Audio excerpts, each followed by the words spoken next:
Hey, Rick McBride here with 5 minutes of free time, your daily real estate education course. As our page continues to grow, if you happen to be on live watching and you have a question about any topic that we are discussing here on our Facebook Live page, please feel free to ask the question, and Sarah running the camera there will be happy to provide it to me, and we'll either have the answer or we'll get it back to you later. Just put it in the comments section for your question. Today I wanted to talk about what happens to property in a divorce. We're not attorneys, so this is a very complicated subject, but I wanted to break it down into very simple terms so you can understand at least where you're starting from and what you're doing.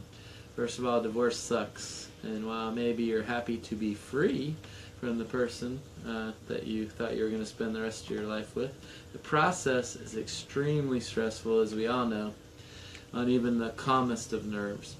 One of the most fought about assets during the divorce is the house or the home. It's typically your largest asset, and it has both a financial and an emotional attachment with it. So that becomes a huge point of contention. It's usually either a large portion of your wealth, or it can also be a huge cash burden of debt in some scenarios. There's three typical scenarios with a property when it's calculated for distribution for a divorce. Scenario one is the property is paid off, or it has a mortgage on it and a ton of equity. In this scenario, there's a lot of money that you guys are going to be fighting about.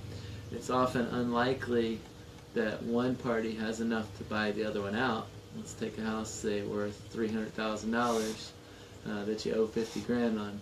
It's unlikely that someone has $250,000 cash to buy out the other party. If that's the case, it's unlikely they're willing to part with $250,000 or wanting to part with $250,000 to keep the house. So, in that scenario, there are many options for division. One party can buy out the other, like I said. You could sell it and the funds are distributed based on what you agree, or you can actually come up with some type of note that one person carries back and they pay over time. There's plenty of other options, but those would be the three most common in that scenario. If the property is flat or has very little equity or even slightly upside down, so let's take your $300,000 property and let's say you owe $299. In that scenario, it's pretty much worthless. By the time you paid all the fees, closing costs and fees to sell it, you're going to be a little bit upside down. So that typically will become a battle of who wants the property and who's going to stay there and accept the burden of the debt and the mortgage that is on the property, but it's pretty much flat at that point. There's no value in that actual property, and very often in that scenario, the person who keeps the house thinks it's worth much less than the person who is leaving the house. Of course, you can always sell the property, and in that scenario, we highly recommend bringing in an unbiased third party to do a proper valuation. Someone that's not a friend of anybody's, completely unbiased party. And then the last scenario, which was very common in the last 10 years, but is less common today, is the property is completely upside down, has no value, and is actually a liability at that time. This can get really ugly. Often in this scenario, everybody just walks away, but that's the wrong thing to do, because both of you are on the hook equally and partially. So you own it in severalty, so you are responsible for half of it and all of it all at the same time. So if you walk away, one party could get stuck with it, or both of you could get stuck with it. Certainly both of you are going to have a foreclosure on your credit.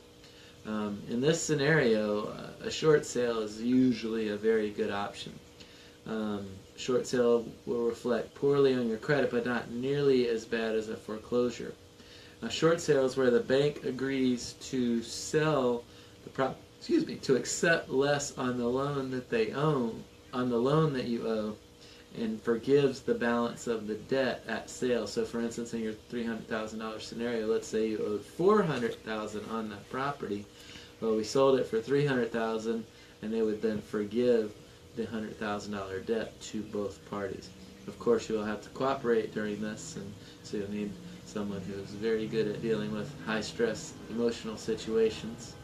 And there's always the possibility, if you walked away and didn't do a short sale, that the bank would come after you for a deficiency judgment. And again, both of you would be on the hook for that money, independently and together. This will happen years later, after you're done fighting, and all of a sudden this will rear its ugly head. If you are in the unfortunate situation of going through a divorce, you need a trained professional who can handle the stress of the situation, understands the emotions of the emotions of the situation, and can look at it strictly from a financial standpoint. Each party will likely have an attorney as well, so you need a disinterested third party to value any property or businesses that you own together.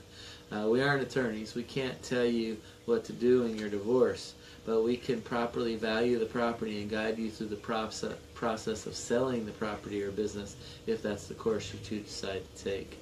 Call or text us at 386-866-1007 for a free confidential valuation of your property or business. That's 386-866-1007.